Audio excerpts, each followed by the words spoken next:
Senate President pro tempore Ping Lacson and Senator Rodante Marcoleta figured in a heated exchange during Tuesday's plenary session. Mobile journalist Merimon Reyes reports for us. Dahil gusto din lamang ni Senator Marcoleta na lagi siyang bida bilang dating chairman man ng BRC o sa usaping West Philippine Sea o anumang issue involving China o dili kaya ay sa usaping restitution na mag-asawang Diskaya, siya na nga ang tunay na bida sa aking magiging pahayag sa mga sandaling ito. These words from Senate President pro tempore Ping Lacson couldn't be any clearer. Senator Rodante Marcoleta is rubbing him the wrong way and for several reasons, according to the seasoned lawmaker. Enough is enough. Patuloy po kayo sa pag-atake sa akin. I refuse to apologize and feed on Senator Marcoleta's ego and pride. What could have triggered Marcoleta to supposedly target him? Recall that before Lacson became chairman of the Senate Blue Ribbon Committee, it was Marcoleta that called the shots in the powerful panel. Senator Ping believes the ill feelings could have started when he questioned his colleagues' allegedly half-baked interpretation and request to junk the impeachment case against Vice President Sara Duterte. Ewan ko, Mr. President, simula nang nasopla ko si Senator Marcoleta sa floor, ay tila nagtanim na siya ng poot sa kanyang dibdib. Then, there could be Lacson's revelation of the supposed syndicates behind the flood control scandal last year. The Senate President pro tempore had since accused Marcoleta of lawyering for king and queen of contractors Curly and Sara Diskaya. He exposed his ignorance as a member of the bar, particularly on the revised rules on criminal procedure, even as he invoked the issue of impartiality at the top of his voice and out of order and decorum, continuously interrupting the chairman and everybody else, while shamelessly appearing to act as counsel for the Diskaya couple, without even disclosing before the committee members that one of his family members was an independent director of insurance companies that provided bonds for contractors owned by the 207 billion peso flood control contractors, Curly and Sara Diskaya. Lacson also blasted Marcoleta for coming up with a so-called minority report when the Senate Blue Ribbon Committee is yet to release official findings from the flood control scandal probe. Siya na nga itong gawa ng mga bagay na wala naman sa alituntunin ng Senado.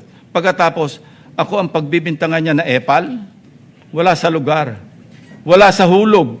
Saganang akin lang din naman, kagulat-gulat po ba ang naging reaksyon ng representasyon na ito na walang lugar ang ulat na yan kundi sa basurahan.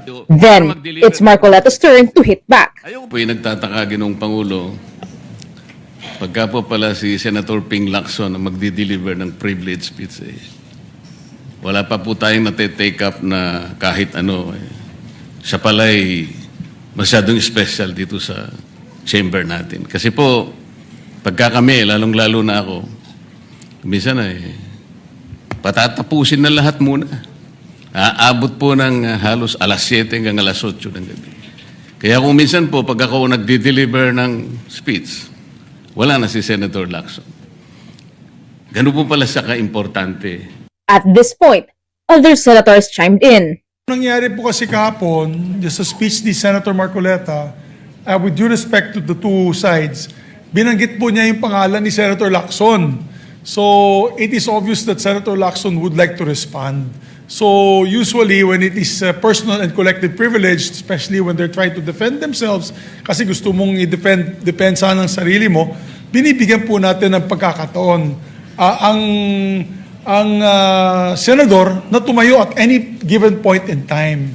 Kaya kung sinabi din po sa akin ni Senator Marcoleta kahapon na ito po ay personal and collective dahil galit ako kay Senator Lacson, ginawa kong agad-agad. Pero hindi po niya kwento sa akin ano yung purpose ng kanyang speech. Kaya nung ninapitan niya po ako for speech, binabigyan po natin. Hindi ko po alam, Sir President, Your Honor, kung paano ko, saan ako mag-uumpisa sapagkat hindi ako ang subject matter ng aking diniliver na privilege speech kahapon. Kaya kong sagutin at iisa-isahin sa inyo, ngunit ang nangyari, parang ad hominem ang nangyari.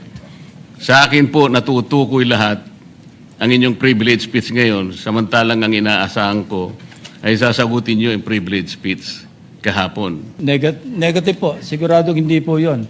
Bakit kayo po? po naglilist, sino pa po nagsimula nito? Nung una Bakit pong po? privilege speech ninyo, hindi ko na sinagot kasi ayoko magkagulo. Pero enough is enough. kahapon, nanonood ako sa aking opisina, gusto kong bumaba, kaya lang malalim na ang gabi at ayoko maabala yung trabaho sa Senado. Kaya nagsabi ako sa ating Senate President at ito'y na-manifest niya kahapon, narinig ko, na I was told na sasagot ako ngayong araw na ito. Wala pong gustong maglihis sa usaping flood control. Ako nga po, very passionate po ako dyan, mulat sa pool. Wala po kayo rito. Ako po'y talagang lumalaban sa korupsyon. At some point, Marcoleta also questioned why he is being tagged as pro-China. He later challenged Lacson to attend a supposed Foreign Affairs Committee hearing this week. Sa March 12 po, Mr. President, Senator Lacson, sana po may panahon kayo sapagkat ipinatawag ko sa magitan ng isang resolution at ito po'y alam na ni Senator Erwin. Pinatawag ko po ang NAMRIA, pinatawag ko po ang Philippine Coast Guard, Philippine Navy, ang DFA, pinatawag ko rin po si Justice Carpio at saka yung professor sa UP. At kung sino man po ang interesado, pero once and for all, malaman po natin dito kung sino ang sinungaling, kung sino ang makatsina, kung sino ang nagagaling-galingan at nagpapanggap na expert in international law. Mr. President, may we hear from the chairman of the Foreign Relations Committee because his name was mentioned. May I just confirm if indeed he will call for a hearing and invite those people mentioned? This morning, I have received a letter from the Department of Foreign Affairs citing that they cannot attend, including NAMRIA, Mr. Chair, and we have already written to the various chiefs of staff of the members of the Committee on Foreign Affairs.